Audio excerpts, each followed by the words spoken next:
Olá, gente. Bom, estamos aqui em mais um podcast 50 Minutos com Kleber Rosa. Hoje é o nosso 15º episódio, então estamos aí confirmando esse espaço como espaço de diálogo, de debate, um espaço de formação política, um espaço pedagógico. E eu já me antecipo pedindo a vocês para curtir, compartilhar, bota aí para as pessoas assistirem, para alcançar mais pessoas. Se inscreve também no nosso canal, para que a gente vá aí se fortalecendo esse espaço. E hoje eu estou com nosso queridíssimo Afonso Florense, secretário. Muito obrigado pela sua presença, uma satisfação te receber aqui. Eu é que agradeço a oportunidade, parabéns aí pelo podcast. Sucesso de público e crítica. Principalmente crítica, viu? Bom, como de costume, eu vou ler rapidamente aqui um pouco da bio do nosso secretário, Então, estamos aqui com Afonso Bandeira Florense, formado em História pela Universidade Federal da Bahia, mestre também em História, professor, já deu aulas aí em diversas universidades baianas, experiência vasta aí no campo da educação, fundador do Partido dos Trabalhadores, o qual milita e militou desde sempre, já ocupou diversos cargos importantes na vida pública. Estamos aqui, foi secretário de Desenvolvimento Urbano da Bahia no governo de Jacques Wagner, foi ministro do Desenvolvimento Agrário no governo da presidência Dilma Rousseff, hoje é secretário da Casa Civil, do governo estadual, atual secretário do governo do governador Jerônimo Rodrigues, e ao longo aqui da nossa conversa a gente vai falando um pouco mais aí sobre os espaços ocupados por nosso querido Afonso. Afonso, eu já quero começar aqui o nosso papo falando um pouco sobre algo que tem muito a ver com a sua pasta e que está na notícia de todos os blogs, todos os jornais, que é a inauguração da nova rodoviária. Rodoviária que sai do que a gente chama hoje de coração financeiro, centro financeiro da nossa cidade, que é aquela região ali, Tancredo Neves e Iguatemi, e vai para um local mais distante do centro. Na verdade, ela vai para a periferia, lá nas proximidades ali de Cajazeira, Águas Claras, na saída da cidade ou na entrada da cidade. Eu queria que você falasse um pouco sobre isso, por que tirar a rodoviária do centro aqui do coração da cidade, jogar ela um pouco mais para distante, se isso tem, se isso é fruto de um planejamento visando expandir a cidade para essa área, levar um equipamento importante para essa região, e que impactos é possível imaginar na melhoria da vida das pessoas, dos baianos, no que diz respeito a essa mobilidade, O que é que a gente pode esperar, o que é que o povo de Salvador e, consequentemente, da Bahia pode esperar de impacto desse novo equipamento aí que está posto para a gente?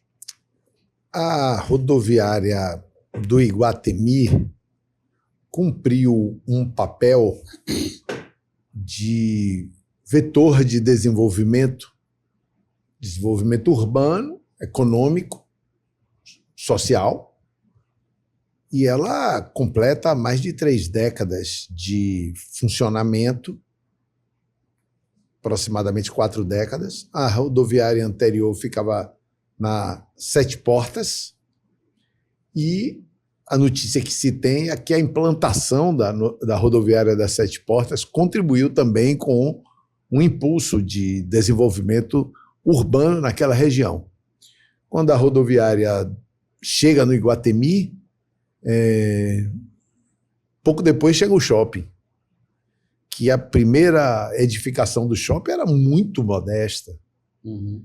E a Avenida Tancredo Neves, só para ter uma ideia, tinha um clube de hipismo, onde hoje é o shopping, ali aquele centro, era um contorno com pista de cavalo, de cria de cavalo e de equinos. E hoje esse centro está estrangulado. A rodoviária está estrangulada, tanto do ponto de vista da sua edificação, portanto, dos seus serviços. Por muitos anos ela foi moderna e hoje o que ela disponibiliza de serviço, de espaço, é insuficiente para os usuários. Por outro lado, a localização também estrangulou, porque virou um centro financeiro e de serviços. A passarela que leva a estação de metrô ao shopping, nos períodos de pico, tem engarrafamento. Eu já vi, já presenciei, fui para ali observar, porque na época fui secretário de Desenvolvimento Urbano, havia essa análise sobre o centro, e já vi a passarela, é indescritível, só vendo, para acreditar. Parada. Uhum. Tanta gente que, por alguns instantes, não andava para lugar nenhum, porque não tem mão contra mão, não é bolado. Todo mundo se virando para passar. Todo mundo se virando para passar. Então, a nova rodoviária é um vetor de expansão urbana. Ela não está indo para a periferia, ela está indo para um novo centro, que de alguma forma já é um centro habitacional. Uhum. Ela está indo para uma das regiões, se não a região mais populosa da cidade. A região de Cajazeiras. Sim. São muitas cidades dentro da cidade. Cajazeiras se equipara à Feira de Santana hoje. Nenhuma cidade do interior tem mais habitantes do que Cajazeiras. E a nova rodoviária oferecerá à população de Salvador, da região metropolitana, sem exagero, da Bahia e do Brasil, serviços que oferecerá à população de Cajazeiras. Mas aí você pode me perguntar, vai oferecer serviços de ônibus, que a rodoviária é uma rodoviária intermunicipal e interestadual. Uhum. Você pode dizer, mas vai oferecer serviço de ônibus intermunicipal e interestadual? Claro, alguém de Cajazeiras pode ter por objetivo destino a um município ou a outra capital. Mas não são esses serviços, não é a esses serviços que eu me refiro. Eu me refiro a SAC, Delegacia Territorial Moderna, que são serviços públicos, supermercado, policlínica, praça de alimentação e outros, lojas de departamento, porque esse é um conceito hoje de equipamento no mundo todo e no Brasil. A gente gosta ou não, é esse o conceito. É semelhante ao que é o aeroporto, igual ao aeroporto. Essas concessões são serviços concedidos, a prestação, a propriedade é da administração pública, mas a prestação do serviço é uma prestação privada por uma concessão. Aí pode ser concessão administrativa, parceria público-privada. Depois de um tempo, o equipamento é público. Vai ser um espaço de lazer também, né? Vai... Serviço, lazer, compras. E ali tem hoje já um terminal de ônibus operado pela Companhia de Trens da Bahia, a CTB, que possui mais de 10 linhas metropolitanas e possui 25 linhas urbanas de Salvador, que chega ali milhares de pessoas dia. Vale a pena um dia ir olhar o fluxo hoje existente nos horários de pico. E vai ser fácil chegar na rodoviária? Metrô? De qualquer lugar da cidade? Metrô. Quem está em Itapuã, por exemplo? Quem está em Itapuã pega o metrô no aeroporto ou no bairro da Paz, dependendo de que ônibus tenha pego para se deslocar ao metrô. É assim em qualquer cidade grande, claro. Pega um transporte, digamos assim, complementar ao sistema ferroviário e vai até a estação do metrô. Então, a a nova rodoviária abre um vetor de desenvolvimento para uma cidade que está estrangulada. A cidade tem vários centros. Tem um chamado centro antigo, o centro histórico, tem um centro ali nas imediações do Xame-Xame, Barra, tem um outro centro no Iguatemi, tem um outro centro no Retiro, na São Martim. A cidade tem vários polos. São Cristóvão é um centro, Itapuã é outro centro, tem serviços, tem comércio, né? Isso. E a região mais populosa, Cajazeiras e a rodoviária nova, a nova rodoviária da Bahia, ela está apenas com a estrada, a chamada Estrada do Derba, que está vias de conclusão, a duplicação por uma obra do governo do estado, realizada pela CTB, porque no Canteiro Central é a linha 2 do VLT, Paripe, que é um outro bairro muito populoso. Então, teremos uma rodoviária, ônibus intermunicipal e interestadual, uma estação de ônibus metropolitanos e urbanos que já está operando em larga escala, tem uma estação no metrô já funcionando, inaugurada no governo Jerônimo. O governador Jerônimo herdou ainda em obra o chamado Tramo 3, que é a linha de Pirajá, passando pela estação Campinas até Águas Claras. Concluiu essa obra e inaugurou as estações de Campinas, Campinas de Pirajá, chama estação de Campinas, o terminal urbano de Campinas, tem ônibus urbano ali, e a estação de Águas Claras, do metrô. Vale a pena conhecer no horário de pico o movimento não só do terminal de ônibus, como da estação de Águas Claras. Então, inauguraremos segunda-feira, dia 20 de janeiro. Dia 19, 20 é a transferência operacional. Se houver algum atraso, é de 2 dias e eu logo explico. Então já vai mudar tudo a partir do dia 20. Veja, temos a nova rodoviária e o metrô operando e a estação de ônibus metropolitano e urbano já operando. Muito brevemente, a partir do dia 20, a nova rodoviária. As linhas intermunicipais e interestaduais. A estação do VLT já tem obra no viaduto em elevado sobre a BR-324 do VLT. Vamos iniciar agora a construção da estação do VLT. Então tanto o metrô quanto o VLT vai chegar na rodoviária. Vai chegar na rodoviária.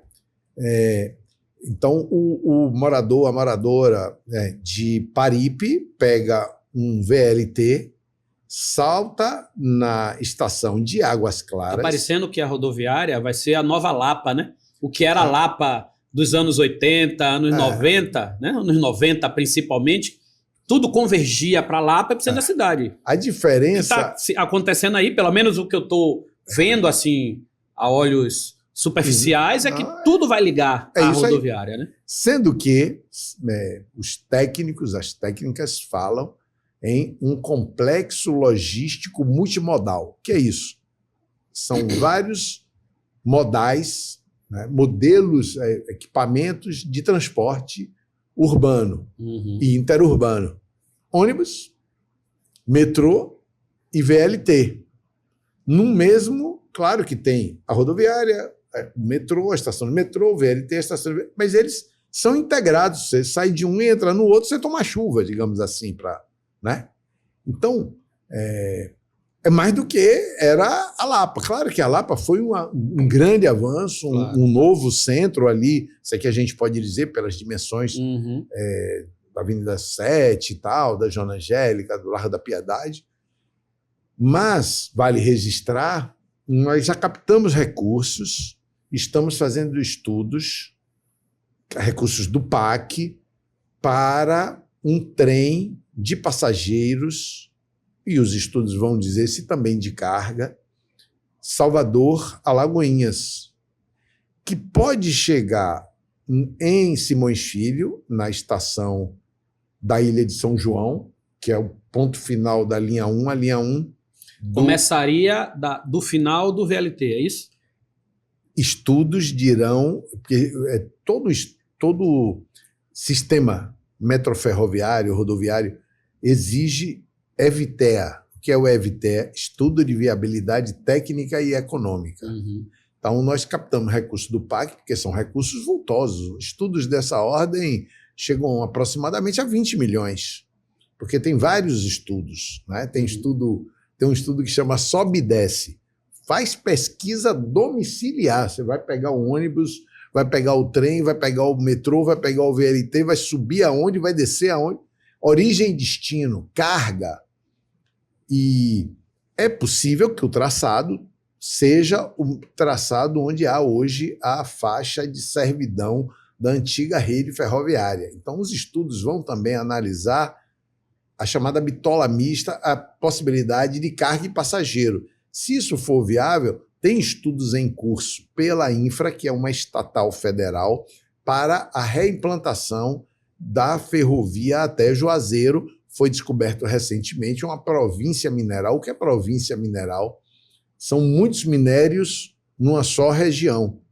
Campo Alegre de Lourdes, Santo Sé, muitos minérios, o que pode dar viabilidade econômica, porque esse é o assunto que explica por que rodoviária, estação de metrô, gradativamente, e aeroporto já é assim, existe tanto comércio nos equipamentos de embarque e desembarque, nas estações, nos aeroportos. Por quê? Porque a tarifa ficaria proibitiva, preço da passagem ficaria proibitivo, se para gerir aquele equipamento e a própria operação de transporte, sem haver o que se chama tecnicamente receita acessória. Então, a justificativa para tirar do centro de Salvador a rodoviária do Iguatemi e levar para um lugar que parece periferia, mas que, do ponto de vista demográfico e de demanda social, porque as pessoas demandam uma policlínica pública ou privada, demandam supermercado, né, e outros serviços. Vai ter praça de alimento. Então, a rodoviária não foi para lá só porque é perto da BR e é mais fácil sair da cidade. Não. É fruto de um planejamento pensado para o desenvolvimento daquela região, para a interligação com esses modais todos. Exatamente. Por isso ela é um complexo logístico e um complexo de serviços. Agora, me permita, a gente também está diante de uma notícia agora, e que o povo de Salvador tem se movimentado e tem reclamado, que é em relação ao aumento da tarifa de transporte urbano. Né? O prefeito Bruno Reis anunciou mais um aumento. Salvador tem uma das tarifas mais caras do Brasil, uma das mais caras, né? Salvo engano, é a mais cara do Nordeste, e é uma tarifa proibitiva. Ou seja, quanto mais aumenta, mais pessoas deixam de usar, né? Ou usam por menos quantidade de vezes, deixam de usar para o lazer, por exemplo, né? Termina usando só para trabalhar, e a diminuição do número de passageiros termina demandando por mais aumento no valor da tarifa. E o que o senhor apresenta aqui são diversos outros modais que serão geridos, que estão sendo implementados pelo governo do Estado. Em paralelo a isso, nós temos um debate que tem ganhado corpo, né? E eu fiz esse debate na candidatura aqui, na eleição de 2024, sobre tarifa zero. O presidente Lula já anunciou um programa para implementar a tarifa zero. A nossa deputada federal do PSOL, Luiz Erundina, tem um projeto que é do Sistema Único de Mobilidade, pensando na tarifa zero. Com todos esses equipamentos que o governo do Estado estão pensando, metrô, VLT, enfim, todos esses equipamentos, está na mesa, dentro desse planejamento, pensar a tarifa zero, pensar a inclusão, porque assim, a gente pensa em muitos equipamentos, mas se não tiver uma política que garanta o acesso das pessoas. Esses equipamentos podem ser inacessíveis para parte significativa da população. Existe uma discussão sobre tarifa zero? Não existe? Cabe discutir? Existe algum impedimento? Enfim, o que é que o senhor pode falar sobre isso? Se quiser, não precisa me chamar de senhor, não, apesar da diferença substantiva de idade. Mas aqui não e tem a ver com a idade, cabelos não. brancos. Não tem a ver com a idade, não. Tem mais a ver com o cargo de secretário. Então, estou tentando manter a liturgia. Fique tranquila, sem liturgia, se convier. Apesar dos seus cabelos brancos, pode ir. Mas, veja, é uma responsabilidade muito grande, porque é o campo democrático popular, digamos assim, a iniciativa de Luiz Erundina, mas há também iniciativas, protagonismo, campanha do PT. Você mesmo disse que o presidente Lula sinaliza, desenvolve estudos para ver que seria subsídio, apoio do governo central para os entes subnacionais concessionários. Os estados, no caso a Bahia, concessionária, gestora, através da Companhia de Trens da Bahia, a CTB, do metrô, e virá a ser do VLT, e através da Gerba, dos ônibus metropolitanos. Nós estamos, nesse momento, com o esforço para submeter ao governador, ele ainda não tomou a decisão, mas estamos com esforço de estudos pormenorizados para que ele tome uma decisão. Até agora, qual foi a decisão que ele tomou? Nós aprovamos subvenção estadual e não houve aumento no governo Jerônimo de tarifa. O que é subvenção estadual? Subvenção é o governo do estado pega dinheiro dele, governo, que é do povo, arrecada através de impostos, que ele poderia gastar em qualquer outra coisa, mas ele gasta para subsidiar a tarifa, porque se ele poderia gastar em qualquer outra coisa, essa outra coisa que ele gasta, em tese, beneficiaria todas as classes sociais, todas as faixas de renda.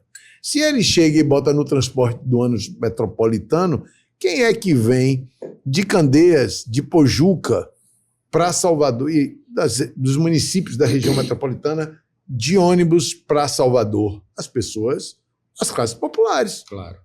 Classe média, média alta, vem de automóvel, bota gasolina e vem. Então, nós aprovamos lei, aí tem um universo complexo, tem empresa que não usou, empresa que usa, é outro assunto. Inclusive, não tem todos os detalhes de memória, mas a política é essa. Não fizemos reajuste tarifário, estamos agora em estudos. O propósito é, da minha parte, que eu também não vou ficar aqui antecipando notícia. Eu sou deputado licenciado, subordinado do governador Jerônimo, o que me deixa em situação muito confortável, pelo que eu lhe conheço de antes de ser o que você é, parabenizar hoje uma personalidade política que tem um lugar na disputa de projetos para a Bahia e para Salvador, mais recentemente com posição de destaque.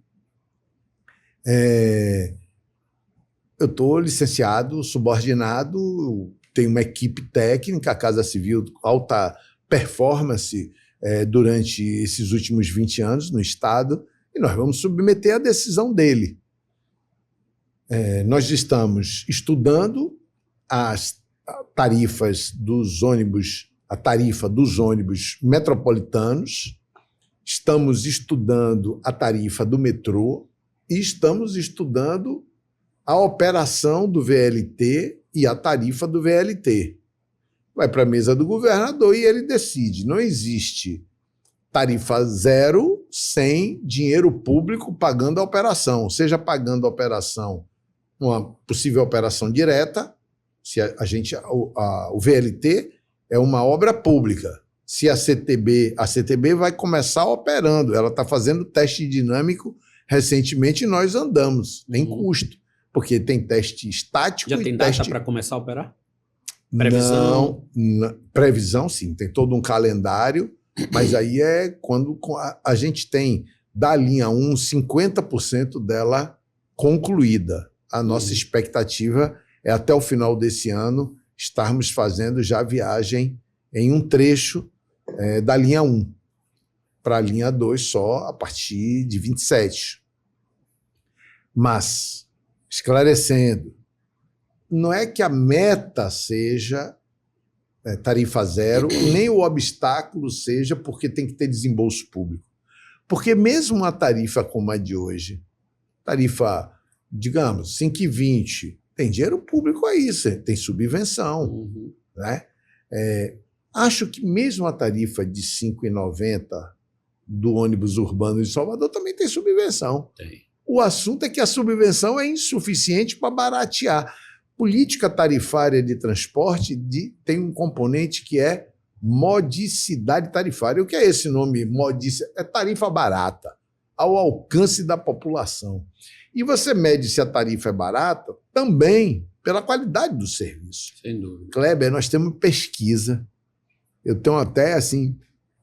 eu digo, mas tem estudo, viu? Se duvidar, a gente providencia demonstrar os estudos. Tem estudo que comprova que a pessoa que pegava 2 ônibus em Salvador e agora pega só um integrado ao metrô, economiza em tempo de viagem de transporte urbano 20 dias no ano. Quer dizer, a pessoa sai do trabalho e leva 2, 3 horas para chegar em casa, para cuidar de filho, para se alimentar, para descansar um pouco, para no outro dia... Ainda trabalhando em escala 6x1. Ainda trabalhando em escala... Já não tem intervalo. Ainda leva 2, 3 horas de ida, 2, 3 horas de volta. Não é um negócio extenuante, entendeu? Então, não é só o preço da tarifa. Não adianta também uma tarifa muito barata e a pessoa levar 4 horas de ônibus dentro de Salvador, um ônibus que não tem ar-condicionado, que atrasa de chegar no ponto. Então, estamos com tarifa zero no radar, mas primeiro estamos buscando essa composição de um serviço que também é... O VLT vai ter internet, vai ter ar-condicionado, o metrô tem ar-condicionado, o metrô é rápido. Né? Nós estamos ampliando o metrô no governo Jerônimo, desenvolvemos projetos, já captamos o recurso, já licitamos, já vai começar a obra. Vai ter o chamado tramo 4, da Estação da Lapa até o Campo Grande. O VLT, nós já captamos recursos, já desenvolvemos projetos, já vamos licitar, está em fase final de aprovação na Caixa, a linha Baixa do Fiscal, estação do metrô lá no Retiro. Vai ter impacto na Praça do Campo Grande? Na Praça do Campo Grande... Do ponto de vista paisagístico? Não. Dentro da praça, sim, não. Não, né? Não. Tá. Vai ter impacto na região. Aquele prédio que tem uma instituição, foi reitoria da Universidade Católica, ali no fundo vai ter impacto, vai ter um fosso, tem uma desapropriação, tem umas desapropriações, mas não onde passa o carnaval, não. Tá. Eu falo isso porque assim, a gente já tem poucos espaços públicos em Salvador, praças públicas, espaços, né? Cada dia mais a população está sendo convidada a ir passear dentro de shopping, diminuindo, né, as áreas públicas, as áreas arborizadas. Temos um prefeito que é inimigo do verde, que adora cortar árvore, adora vender terreno. E aí, claro, a gente tem que estar atento à modernização e os impactos negativos que isso pode trazer. E aí eu já te pergunto, o que vai acontecer, por exemplo, com a antiga rodoviária, né? Com a atual rodoviária? Aquilo ali é uma área pública, uma área do Estado. Sim. Estava concedida, ainda está, mas Pronto. A concessionária, quando transferir para Águas Claras, ali volta a propriedade. Porque a gente não pode ter ali um equipamento público, por exemplo. Ali é um lugar arborizado. Apesar de ter um prédio ali que é a rodoviária, mas todo o entorno ali, né, tem um verde. Né? Corre risco da gente perder aquilo vai ser privatizado, vai ser um equipamento para a população de Salvador. O que é que se pretende fazer com a antiga rodoviária? O ano passado houve mudança na legislação urbana de Código de Uso do Solo. Nós temos ali naquela área recém-transferida a sede do Detran e agora, brevemente, se der tudo certo, e eu ainda devo uma resposta, vou tentar dar nesse intervalo aqui, brevemente teremos também a transferência da rodoviária. Temos na Secretaria de Desenvolvimento Urbano na Secretaria de Infraestrutura, de Administração e Estudos Urbanísticos sobre esse novo centro, que será o Centro Iguatemi, sem o Detran e sem a rodoviária. Nosso propósito é contribuir com o desenvolvimento urbano de Salvador. Uma das contribuições é também a ponte Salvador-Itaparica, porque Salvador só tem um vetor de saída da cidade. Em outra oportunidade eu lhe apresento, mas vale a pena pegar foto aérea aí nos aplicativos que permitem acesso à foto aérea de Recife, de Fortaleza, por exemplo, 2 cidades que se equiparam em população a Salvador. Todas têm 4, 5 estradas, vetores de mobilidade, logística de acesso à cidade. Salvador só tem a BR-324, porque a 093 você tem que sair pela 324 para chegar na 093. A estrada do Coco é uma via local, para turismo, não é um vetor logístico como é a 324. Então, Salvador está estrangulada. Ela não tem para onde crescer, ela tem que verticalizar, né? Ou então ela cresce para dentro do polo, dentro de um polo industrial, de um polo petroquímico, que obviamente tem limites isso. Então nós temos estudos. Uma das hipóteses, obviamente, é de fato a privatização ou alienação do ativo. Só que essa alienação, sempre que ocorre, é possível condicionar uma destinação. Eu dou um exemplo.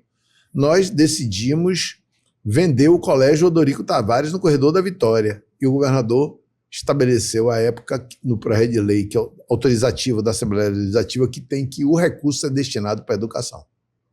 Certo? Então o dinheiro que entra, o governo do estado tem que usar na educação. Se ele vende uma escola, ele constrói uma escola. Brevemente já temos a solução, publicamos o edital, depois suspendemos, porque a equipe decisão política na esfera administrativa tem essa característica. Tem um debate técnico, às vezes acalorado, e o gestor, prefeito, governador, secretário de Estado, dependendo da instância decisória, toma uma decisão. E nós publicamos, depois recolhemos o edital, retiramos o edital de licitação, porque nós ainda tínhamos filigrana de definição sobre que equipamento educacional edificar, implantar com o recurso obtido com a venda do Odorico Tavares, aquele colégio público lá no Corredor da Vitória. Cá no Detran e na rodoviária atual, nós estamos estudando área urbana, estamos estudando... Está descartado, então, se tornar um equipamento público. A privatização é o caminho, não? Não. Estamos estudando um conjunto de variáveis, a combinação entre elas. Então a gente pode chamar o movimento para ir para lá para dizer que a gente quer uma praça pública ali, né? Não para entrar, porque se entrar... a gente já quer ocupar, mas não, a gente quer uma praça aqui. Aí se entrar, você me fez falar, se entrar, cabe a mim providenciar uma coisa chamada de esforço incontinente, que é botar a polícia para tirar quem entrou. A gente está acostumado a enfrentar, não tem problema não. Não, porque, veja, a responsabilidade. A gente tem que garantir que a área tenha a destinação, que a decisão com base nos debates... E Jerônimo tem essa característica, o governador Jerônimo tem essa característica. Se tiver um debate acalorado, ele incentiva que o debate aconteça. Oi. E ele quer ver que seu debate...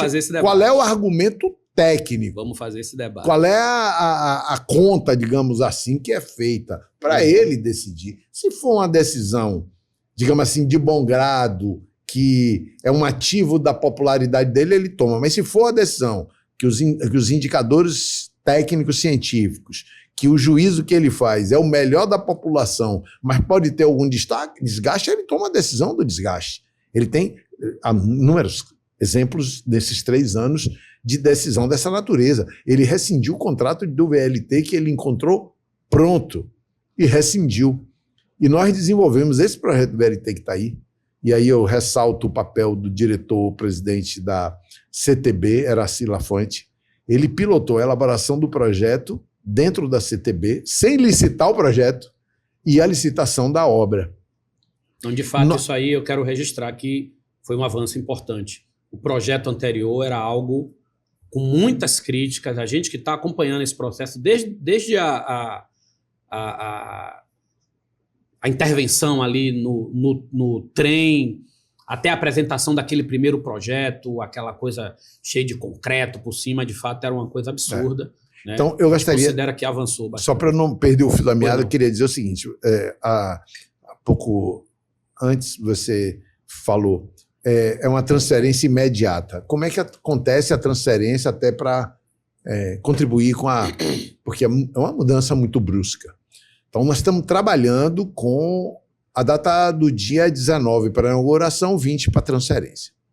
Então, hoje foi feita a vistoria do ABITSE pela Prefeitura de Salvador, pela Secretaria de Desenvolvimento Urbano, secretário Sóstenes. Estou em contato regular com ele, com o secretário Carreira. A Prefeitura está sendo diligente, rápida, claro que tem uma burocracia a acontecer. Ontem foi feita a vistoria para a licença de operação, a LO. A nossa expectativa é que saia o ABITSE. Com o ABITSE, o governo do estado faz a inscrição imobiliária, o que é isso? Qualquer equipamento para funcionar tem que ter IPTU, alvará de funcionamento.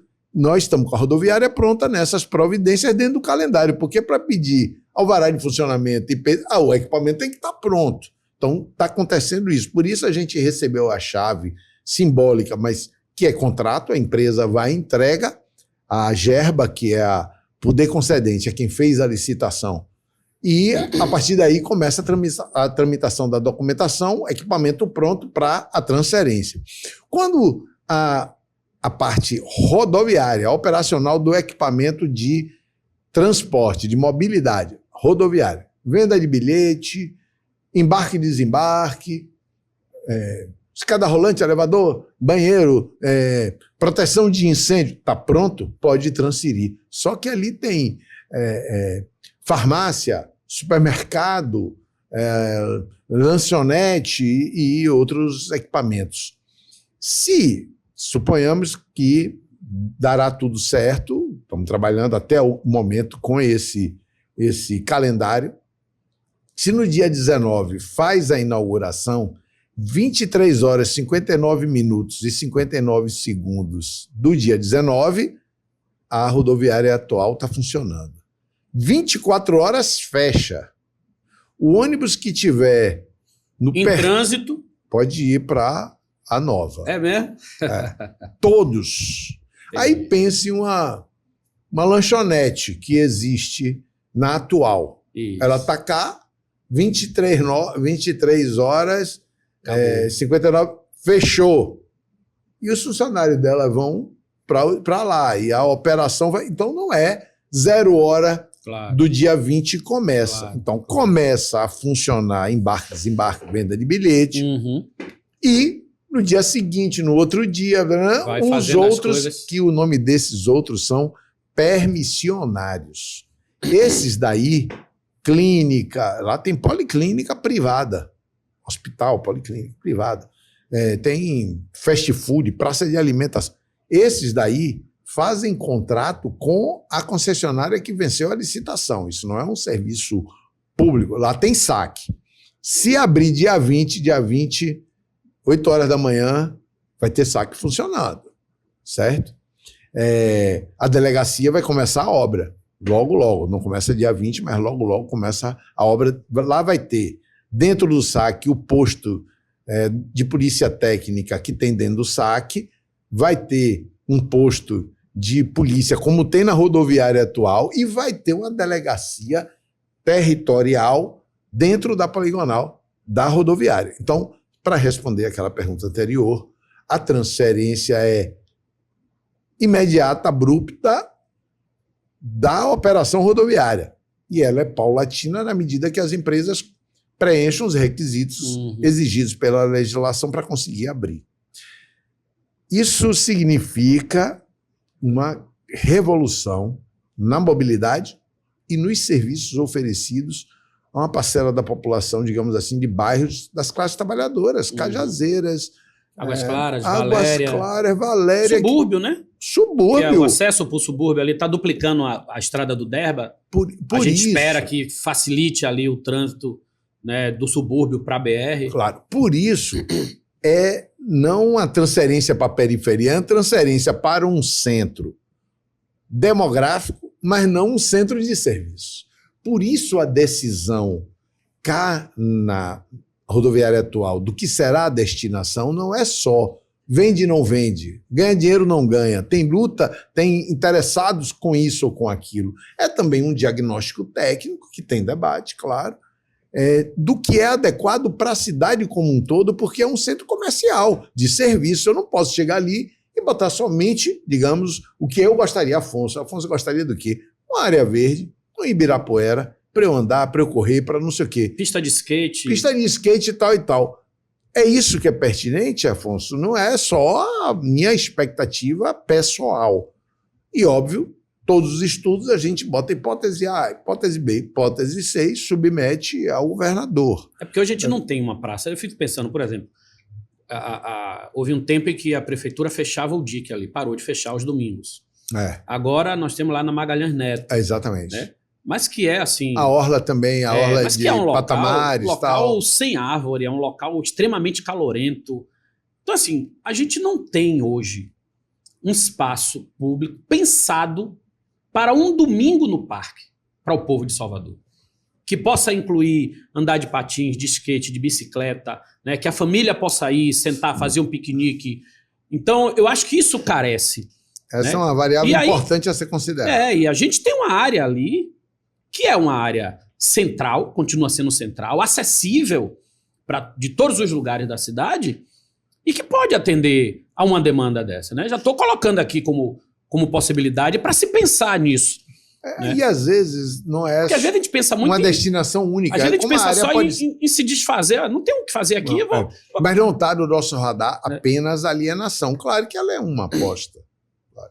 A gente tem uma variável de análise, Kleber, que é o fato de que é a partir do governador Wagner e depois com o governador Rui, e agora mais ainda com o governador Jerônimo. O governador Jerônimo, o ano de 2025, é o primeiro ano que o governo do estado da Bahia investe mais em termos absolutos do que o governo do estado de São Paulo.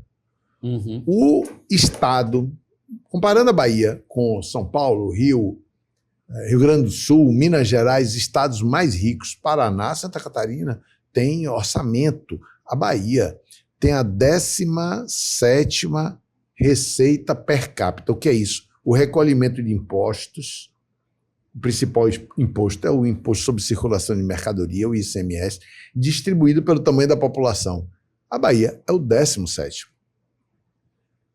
A Bahia investiu mais em 2025 do que o estado de São Paulo. E quais são os principais investimentos feitos na Bahia? Escola de tempo integral, policlínica, hospital, abertura de leitos e segurança pública. Temas... O tripé aí que mais impacta e que tem impactado na vida da população. Educação, segurança e saúde. Eu posso lhe apresentar. Nós coordenamos, nós temos um comitê, uma junta orçamentária, um centro de governo, Secretaria de Planejamento, que faz o planejamento estratégico, Secretaria de Administração, Secretaria da Casa Civil, Secretaria da Fazenda, Secretaria de Relações Institucionais. A gente monitora indicadores. Existe um indicador que é utilizado pelos agentes econômicos, que é da Federação das Indústrias do Estado de São Paulo, a FIRJAN. Ela pega serviços, qualidade de serviços, na educação, na saúde, emprego e renda na população. Quando você pega, antes dos governos do PT, você pega, pega agora recentemente, nós tínhamos uma situação muito crítica em todos os municípios, em todos os territórios, e hoje remanesce um ou outro município na educação e na saúde, muitos já estão em situação boa.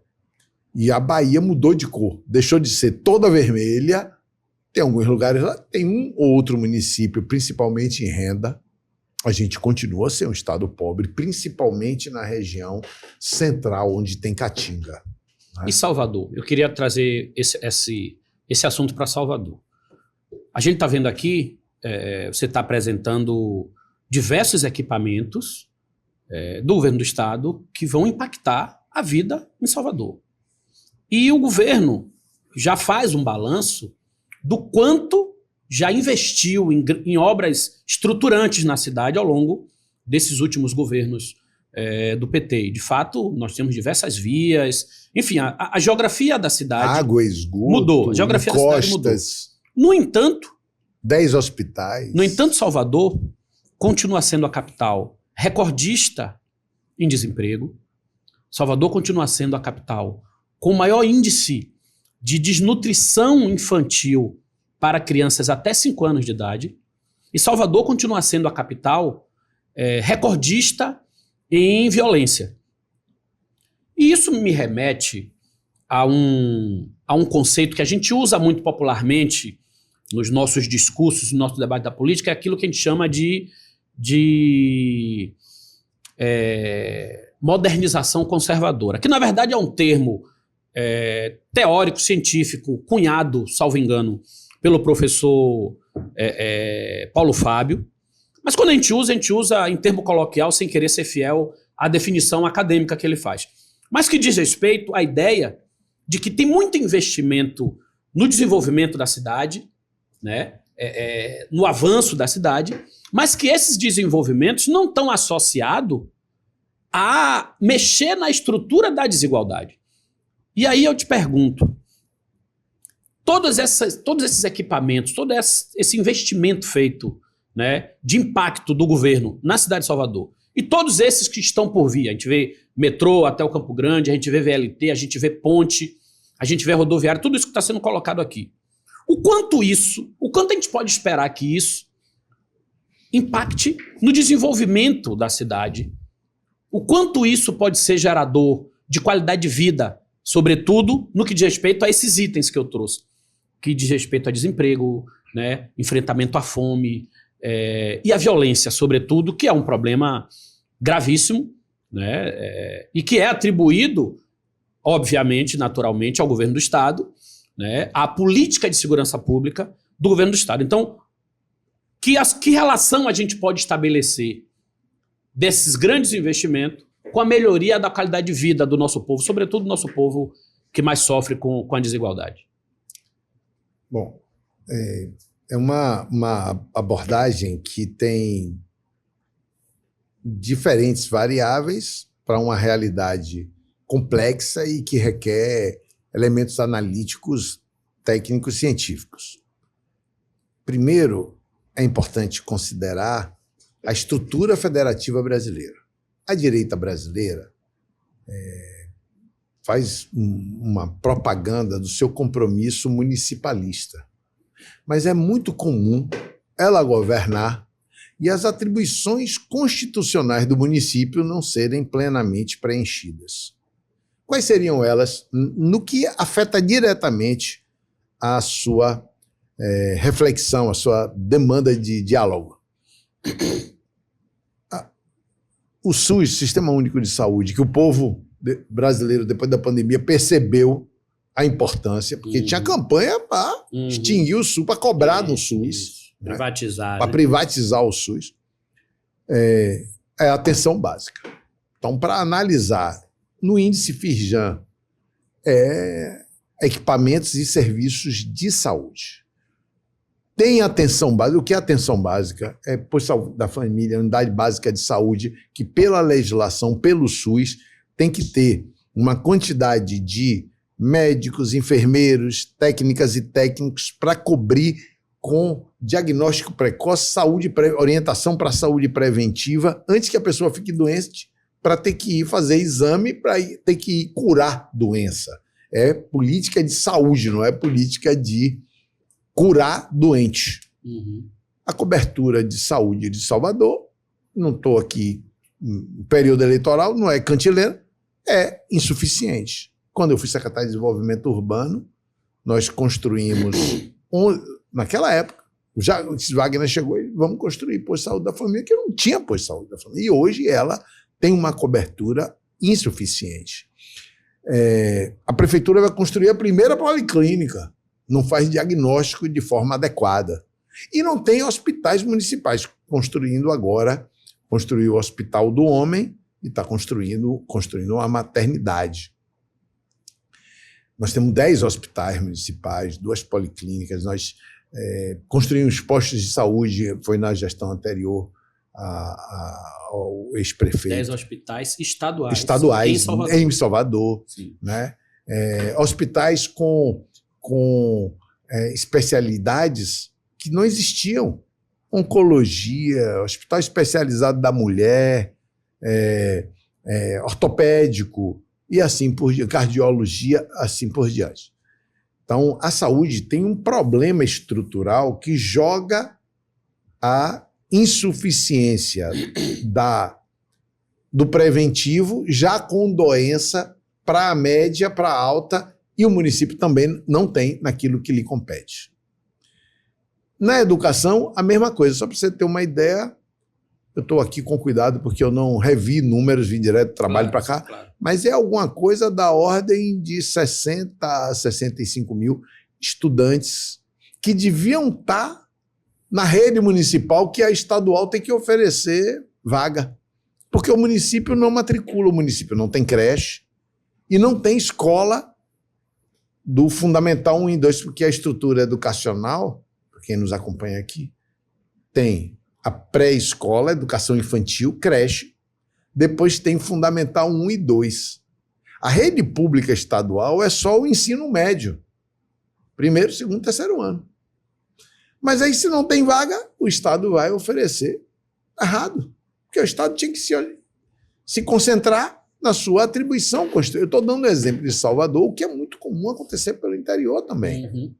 O Estado construiu, nós temos em torno de 30 policlínicas, 28 policlínicas, muitas anteriores aí da gestão de Rui Costa, do ex-governador Rui Costa.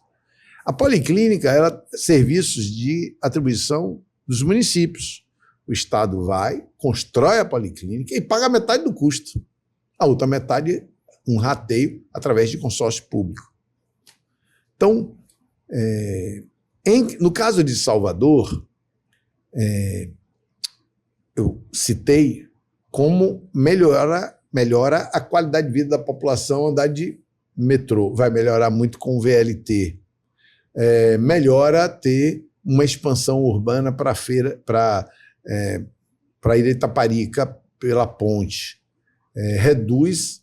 É difícil ir para a Feira de Santana e não ver um acidente na 324. Uhum. Entretanto, falta política pública para prestação de serviço, provimento de políticas públicas de interesse social e de caráter universal, de cobertura universal, saúde pública, educação pública. Parece discurso de político, mas os números mostram que Salvador não fez na gestão anterior do ex-prefeito ACM e não faz na gestão do prefeito atual, Bruno Reis. Também não tem uma política de desenvolvimento econômico.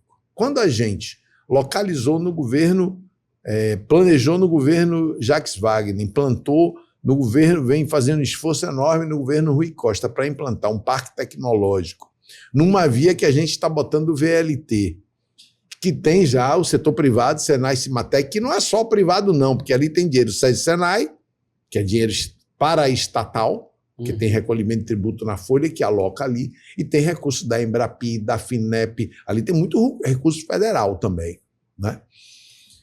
Tentando botar a chamada indústria sem chaminé, pesquisa, inovação, desenvolvimento, porque Salvador não tem centro industrial. E como gerar atividade econômica? Recife fez uma política de desenvolvimento de empresas do setor tecnológico.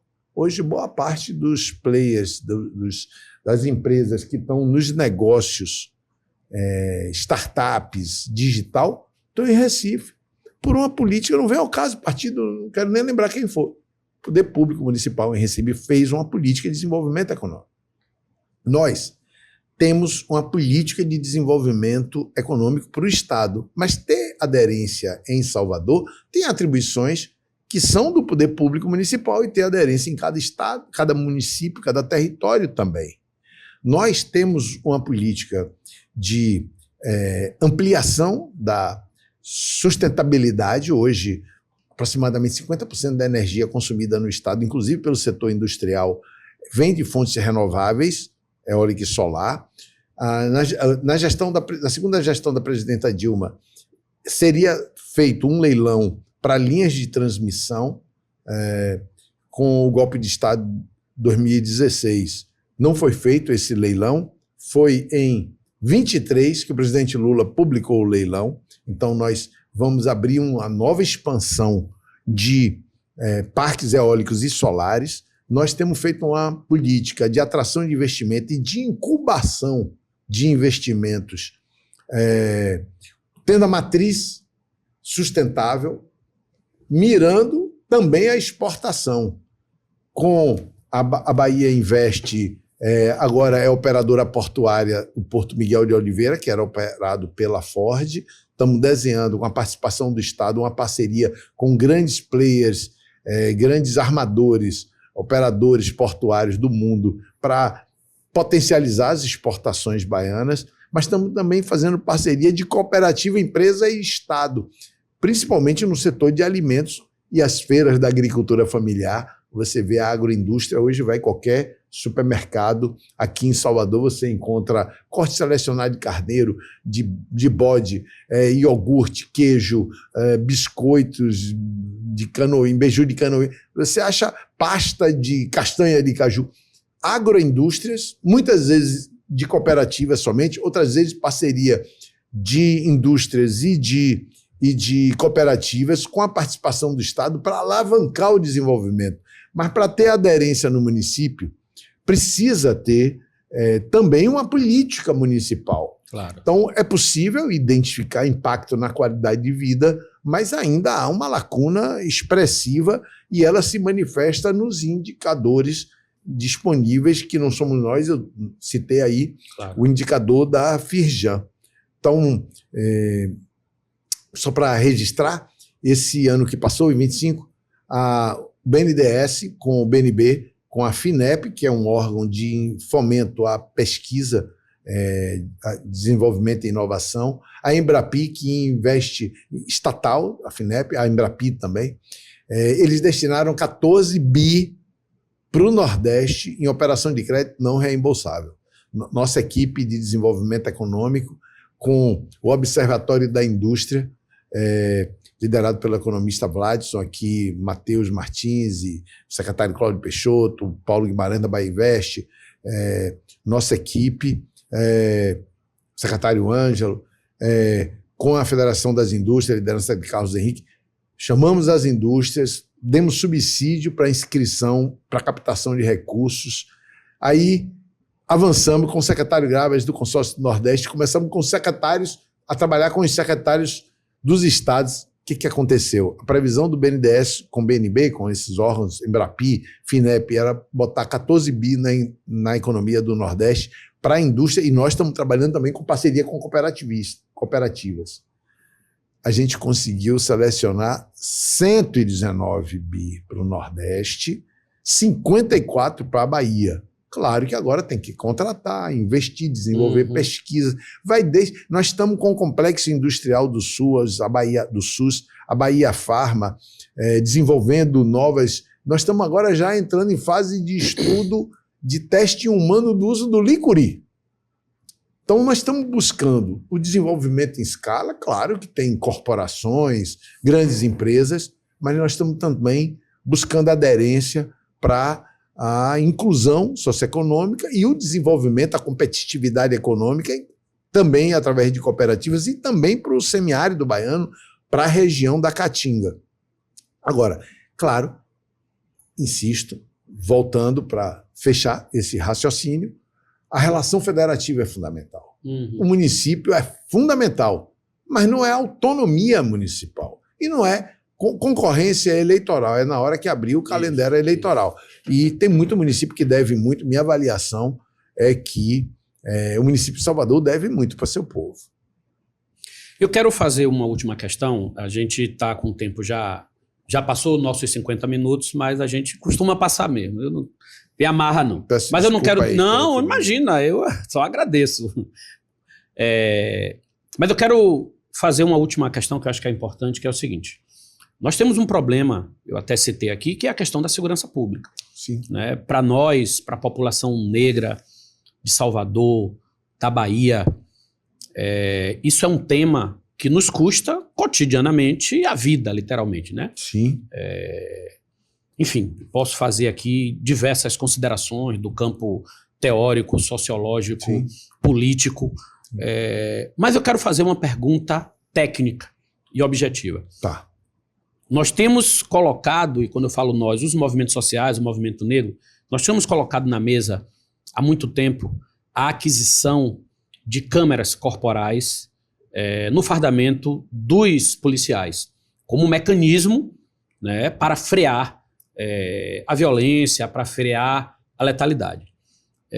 O governador Jerônimo, ainda no seu primeiro ano de governo, nos primeiros meses, salvo engano, chamou essa pauta para si e assumiu que iria aderir a essa política. A pergunta é, nós estamos terminando o mandato, estamos no último ano do mandato do governador, e não foi implementado, né? Integralmente, foi parcialmente. É isso que eu quero que você responda. Foi parcialmente? Foi quanto? Parcialmente significa o quê? 50, 20, 10, algumas corporações, outras não. Por que não foi? Ali Fica à vontade, não tem problema não. Por que essa política não foi implementada na sua completude? Porque nós estamos falando de vida, né? Quanto mais a gente atrasa, mais violência acontece, a gente fica na expectativa de qual vai ser a próxima notícia ruim que nós vamos ter que lamentar, que nós vamos ter que reclamar. Então, eu queria que tivesse uma resposta em relação à questão técnica mesmo. Traga aqui. Questão técnica, né? Entendi. Por que a gente ainda não implementou? Primeiro, quero lhe dizer que aqui você vai achar quantas câmeras e em quais territórios foram implantadas. Primeiro, dizer o seguinte, não é verdade o que a direita e as corporações de mídia dizem, que os governos do PT não têm política de segurança. Tem. Qual é a política de segurança do governo do presidente Lula? Lê a PEC, eu sei que você leu. Claro. Lê a PEC da segurança. Integração, financiamento, cooperação federativa, aposta na polícia científica, integração entre as forças, a inteligência e as unidades da federação. Qual é a política de segurança dos governos do PT? O governo Jerônimo, que é o governador que completa seu terceiro mandato. Uhum. Integração das forças, inteligência, investimento, ações preventivas, policiamento ostensivo e operações. Como é que eu provo isso? Na semana que o governo do Rio de Janeiro planejou e executou uma chacina num bairro da periferia, numa comunidade, com um fim específico, visível, eleitoral, Isso. que as pessoas comemoraram. E não é uma chacina qualquer, né? É o maior massacre que a gente Um já viu nesse massacre. país, né? O governador Jerônimo deu uma entrevista num veículo impresso de circulação nacional e disse: polícia boa é a que prende e entrega à justiça se a pessoa é infrator, criminoso. Claro, Tem que prender. claro. Se reage, são atualmente 1.300 câmeras em 23 unidades da PM. Salvador, região metropolitana, na Polícia Civil, DPT, que qualificam, agregam transparência e integram ações. É um processo gradativo. É a implantação de um outro modelo, que não é câmera isolada. Eu estou falando desse assunto. A câmera é um instrumento. Sim. Então, nós... Mas, assim, só para complementar essa pergunta e até te ajudar na resposta. Desculpe eu não ter os números todos de não de não memória. A questão não é o número, quem não. nos assiste também, questão não é o desculpe, aqui na número, minha não. idade, Fique 65... tranquilo. A pergunta agora há a Obrigado. intenção de ampliação das câmeras. Sim, E aí eu quero reafirmar Mais a que pergunta. isso. Por quê? Qual é a dificuldade? vou chegar lá. Mais que isso. Então, nós temos uma política de segurança que investe, equipa, porque isso é equipamento. Integra, dá suporte técnico-científico para operações, combate o financiamento, a capitalização, porque é muito dinheiro, vocês têm visto, bilhões. O crime organizado opera na Faria Lima.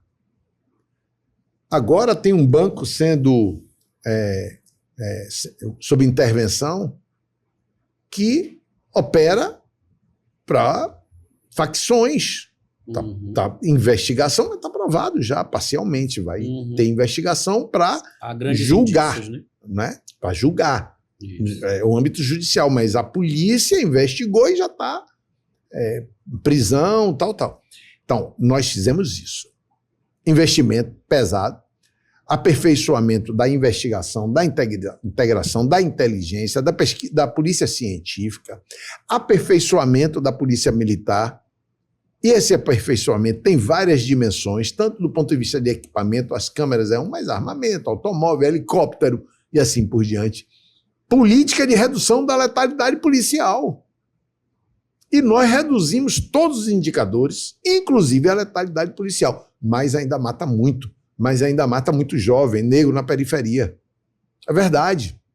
E nós estamos tentando reduzir e extinguir essa variável, mas reduzimos também assalto a ônibus, roubo de celular, roubo de banco, reduzimos todos os crimes violentos, letais e intencionais, e agora estamos numa campanha para combate ao feminicídio. A secretária Neuza Cadore, de Política de Mulheres, o governador, todos os secretários, o Campeonato Baiano de Futebol pela TVE, assista, em uma campanha contra a violência contra a mulher, que muitas vezes é dentro do domicílio, não é simples também. Aí é cultura. E vale registro que essa redução toda de indicadores foi um trabalho árduo. Estão de parabéns o secretário Werner, as forças de segurança, o governador conduz isso na mesa dele, o secretário Felipe. Nós temos um programa de justiça, de direitos humanos, que é muito importante, aproximadamente 1 bilhão sob a batuta do secretário Felipe, secretário de Direitos Humanos, temos um programa sensacional chamado Corra pro Abraço, inclusive com dependentes químicos, porque não é só botar polícia. Claro, para enfrentar facção armada que está disputando o bairro, tem que ir armado, mas tem que ir armado e tem que, se possível, não dar um tiro e prender e entregar à justiça. Na semana da chacina, do massacre do Rio de Janeiro, a Bahia prendeu 32 líderes do Comando Vermelho sem dar um tiro. Aí alguém diz, o ex-prefeito de Salvador, ACM, disse, não, gosto de bandido, dizendo que não deu um tiro. Veja, polícia boa é a que prende e submete a julgamento. Aí a direita faz campanha pela extinção da audiência de custódia. A polícia da Bahia, todas as polícias do Brasil, matam muito e prendem muito. Nós temos, insisto, uma política para redução da letalidade policial. Eu acho que foi uma demarcação importante essa ação. Desculpe te interromper, eu queria falar isso.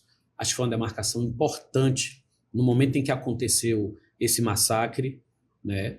O governo da Bahia promoveu essas ações e da forma como... Coincidiu no calendário, é a nossa política. Coincidiu e mostrou que é possível fazer ações policiais, enfrentar a violência e o crime sem promover mais violência. Foi reconhecido pelo ministro do Supremo, Fachin. Foi reconhecido por um policial do BOP nas redes sociais. Eu vi a repercussão. Você conhece uma repercussão porque as pessoas ainda não tinham visto. Foi a coincidência de data que revelou, certo? Esse esforço que não é só do governo Jerônimo, mas que agora se mostrou para o país. Nós que eu digo, o sistema, a polícia, né, prende muito. A audiência de custódia que eles querem acabar, eles queriam libertar o ex-presidente Bolsonaro, preso, golpista, na audiência de custódia. Para eles. E por que ele não foi livre, não foi libertado na audiência de custódia. A audiência de custódia averigua se a prisão cumpriu as regras da lei. Se tem mandato, se cumpriu o rito. É burocracia processual. Isso. E se a pessoa foi sabiciada, foi espancada, torturada. É feito corpo de delito, exame de corpo de delito. Isso. É para isso que serve a audiência de custódia. Se soltou, é porque não devia estar preso, por algum motivo. Claro. Bom, a gente que eu digo, eu não prendo ninguém, a sociedade, claro, o sistema, prende muito, solta muito na audiência de custódia. Aí na Bahia, a gente tem aproximadamente 40%, 30% a 40% de população carcerária sem condenação. Sem condenação. Então, o que a gente pode chamar de prisão ilegal, inclusive. Não, se for prisão ilegal, não passa na audiência de custódia, porque tem a audiência de custódia para averiguar se a prisão foi legal, mas tem prisão por tempo indeterminado, né? Porque você tem... Ela se torna ilegal à medida em que não tem trânsito julgado. Depois da prisão, não é respeitado os ritos, o tempo... porque você tem a preventiva e tem a provisória. Isso. Tem uma delas que tem um prazo e... A provisória tem um prazo. A preventiva não. Então, às vezes, a pessoa vai preso numa preventiva e passa tempo a perder de vista, esquecido, muitas vezes lá. Se tiver uma pessoa, se tiver um ser humano preso injustamente... É um absurdo. É um absurdo. Então, a gente mata muito, prende muito, solta na custódia muito e tem muito preso sem trânsito julgado. Então, vamos combinar? Tá tudo errado, certo? E não é da noite para o dia que se resolve. Nós reduzimos a letalidade policial, mas não é uma coisa simples, nem é definitivo. Reduziu agora, cada dia com sua agonia, amigo. Por isso, eu valorizo o trabalho das forças de segurança, tenho orgulho do esforço e dos resultados, mas tem que perseverar, porque se policial enfrenta um desafio, ele é um pai de família, ou ela é uma mãe de família, vai voltar para casa. Ela tem que prender, não pode abusar, não pode... Mas também ela não tem que morrer porque não teve o pulso necessário bem... Pior ainda é quando uma bala perdida, chamada bala perdida, porque não tem bala perdida, se acerta um inocente ou uma criança. Tudo isso tem um esforço da Polícia Militar, da Polícia Civil, do secretário de Segurança, do governador na mesa dele, do secretário de Direitos Humanos, para aperfeiçoarmos a estrutura, para aperfeiçoarmos a atuação. Não tem agenda positiva nesse caso, porque se funcionar bem, não tem elogio, né? Uhum. Se não melhorar o desempenho, é crítica, né? Tem outras dimensões que também são criticadas, mas às vezes por falta de compreensão das pessoas. A regulação na saúde, que acho que vai ficar para outro encontro nosso. Kleber, teria que pescar ali, é a ordem de 300 mil procedimentos seletivos ano. Desses, 60% resolve no primeiro dia sem pedido político. Sabe por quê? Porque agora, depois de Jacques Wagner, de Rui e de Jerônimo, tem policlínica para fazer exame. O exame mais moderno que o hospital privado mais moderno que tem na Bahia faz no público. E muitas vezes faz no público o que a maioria dos privados não faz. E que o plano de saúde também demora 1 mês, 2 meses, 3 meses para autorizar. E que às vezes no plano de saúde tem que ser na justiça. Uhum. Tem hospital. Em todas as regiões não existia oncologia pública, não existia cardiologia pública na Bahia. Agora tem em Irecê, em Barreiras.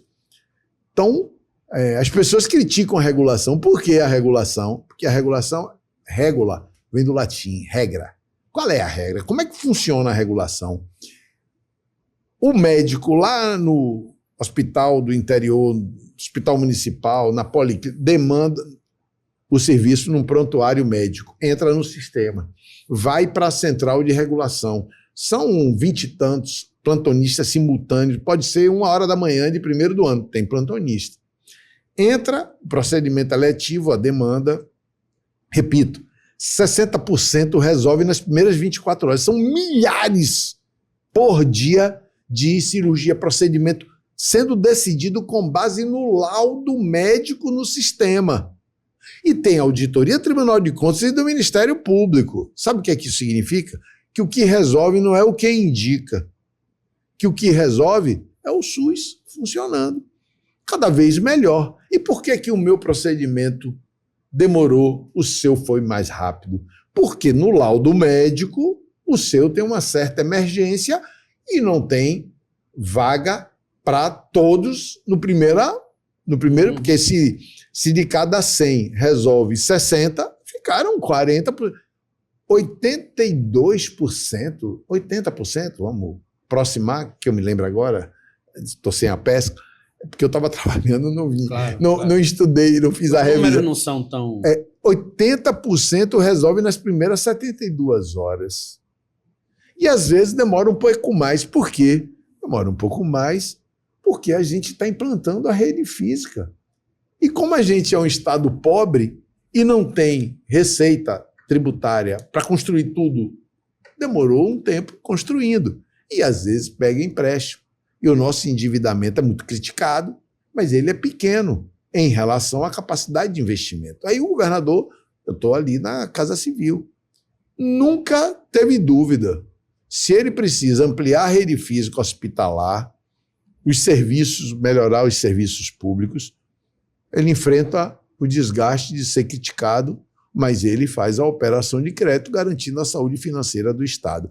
Aí por que que a Bahia, assim como a gente vê na televisão, o arcabouço fiscal? O que é o arcabouço fiscal? É o modelo de gestão fiscal da lei federal, que é neutralidade fiscal. Em tese, não pode gastar mais do que o que arrecada de impostos. E o que é o do Estado? É a capacidade de pagamento, é o CAPAG. A Bahia é B+. Por que que não é a A? Já foi a A. É B+. Já foi a A nos governos do PT. Mas o governador Jerônimo decidiu fazer reajuste salarial dos professores e professoras da rede pública, por exemplo. Fazer concurso. Reestruturou carreiras.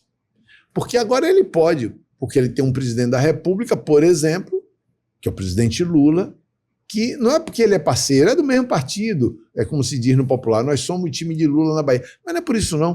Porque Lula faz o repasse do SUS. Porque o governo anterior, Bolsonaro, Temer, nem o que ele tinha obrigação por lei de repassar para o SUS, ele repassava. Não repassava nada. Então o governo Rui Costa teve que conter o gasto. E continuou ampliando a rede física porque enfrentou o desgaste entre reestruturar as carreiras, fazer concurso. Ele foi administrando esse problema, mas foi ampliando o hospital, porque é a saúde de todos. Agora, nós buscamos equilibrar. Eu considero que nós temos um balanço muito positivo de 3 anos de governo. O governador Jerônimo, posso dizer, em 3 anos, comparando com qualquer 3 anos, de qualquer momento da história da Bahia, é o melhor governador da Bahia. Claro, tem do outro lado uma força política com muito recall, como na política a gente chama de recall, com muito retorno, é o principal herdeiro da principal oligarquia, a mais virulenta da história do Brasil. E o nome é o mesmo, é a ACM, certo? E ele tem pelo interior apoiadores, o neto do apoiador do seu avô. São as oligarquias. O que é a oligarquia? São as famílias de multimilionários que mandaram no Brasil e na Bahia e querem voltar a mandar no Brasil e na Bahia. Na última eleição, eles foram nem Bolsonaro, nem Lula. E foram ali morder uma fatia do eleitorado de Lula. Agora, eles estão ou no colo de Bolsonaro, de Flávio Bolsonaro, ou de Caiado. Nós estamos no mesmo lugar que nós tivemos sempre. E vamos reeleger Lula. É o nosso propósito. Necessário. Secretário, muito obrigado. Eu que agradeço. Extremamente esclarecedor aqui sua participação. Acho que a gente pôde debater diversas coisas importantes aqui. Fico muito grato. Eu que agradeço. Por você topar vir aqui enriquecer e valorizar esse nosso espaço. Com isso a gente termina. Hoje a gente extrapolou o tempo, como sempre, aliás, né? A gente sempre passa um pouquinho dos 50 minutos, o assunto rende e a gente vai até onde ele for, mas agradeço a participação, Reforço aí a necessidade de se inscrever no canal, de compartilhar com os amigos, com os grupos, com a família, para todo mundo acompanhar aí esses importantes debates que a gente fez aqui, esclarecedores, sobre diversos temas, inclusive de interesse da população de Salvador e do nosso povo da Bahia. Até a próxima, com 50 minutos com Kleber Rosa. Muito obrigado. Valeu.